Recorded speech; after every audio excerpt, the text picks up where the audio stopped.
अस्सलामुअलैकुम। आज government Tibbi college अस्पताल पटना वर्ल्ड यूनानी डे का तकरीब मना रहा है। इस तकरीब में चूंकि कोविड प्रोटोकॉल का मामला है, इसलिए सबों की शमूलियत मुमकिन नहीं थी, इसलिए इस तकरीब को ऑनलाइन मनाने का फैसला लिया गया था। तकरीब 2 दिनों की है, 11 और 12 फरवरी। इस तकरीब की शुरुआत जनाब मसरूर साहब तिलावत कुरान से करेंगे। उसके बाद हमारे प्रिंसिपल प्रोफेसर तबरेज़ अख्तर साहब का इस्तकबालिया होगा और इनके बाद हमारे मेहमान खुसूसी जो हमारे साथ जुड़ेंगे, हमारे special secretary doctor Ravinder Singh, उनका जो है स्पीच होगा और इस स्पीच के बाद जो हजरात को मदऊ किया गया है तकरीर के लिए, वो अपने अपने जो है तकरीरों से जो है नवाजेंगे। इस प्रोग्राम की निजामत जनाब जमाल साहब करेंगे, डॉक्टर जमाल साहब। और इस प्रोग्राम में इख्तितामिया जो है जो तकरीर होगी, वोट ऑफ थैंक्स किसी को आपने दिया नहीं। और हमारे vice principal doctor Mohammad Ghayasuddin sahab की होगी जो है। तो बिस्मिल्लाह करते हैं। प्रोग्राम की शुरुआत तिलावत कुरान से जनाब मसरूर हसन साहब, लेकिन उससे पहले निजामत के फ़राइज़ अंजाम देने के लिए डॉक्टर जमाल साहब स्टेज पर आए।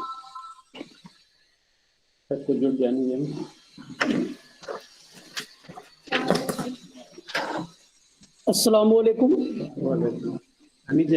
सुब्हानक ला इल्म लना इल्ला मा अल्लमतना इन्नका अंतल अलीमुल हकीम।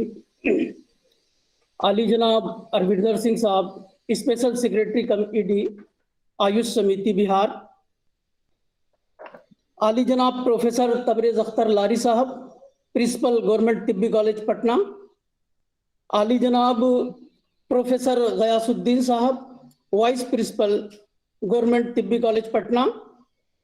Hospital superintendent professor Tauheed Kibriya sahab, Government Tibbi College Patna. Organising secretary doctor MD Matanat Karim sahab. को ऑर्गेनाइजिंग सेक्रेटरी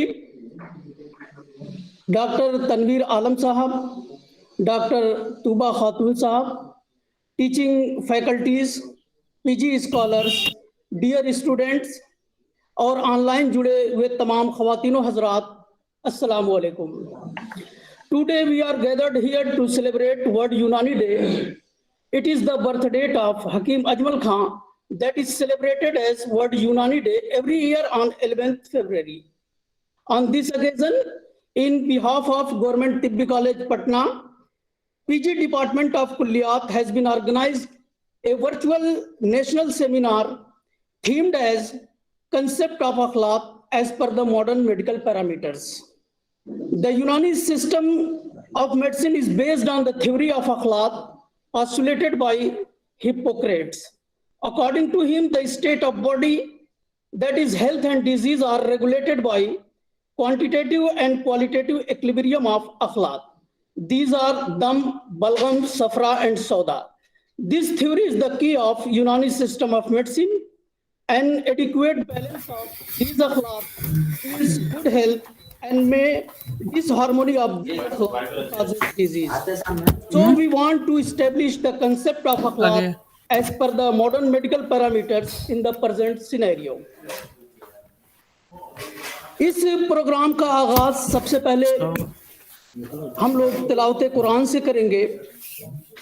इसके लिए मैं doctor Masroor Hasan, PG scholar, department of Ilmul Advia को दावत देता हूं कि वो आए और तिलावत कुरान से इस प्रोग्राम का आगाज करें। डॉक्टर मसरूर हसन।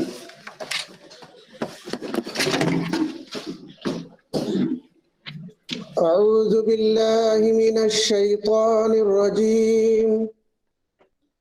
बिस्मिल्लाहिर्रहमानिर्रहीम।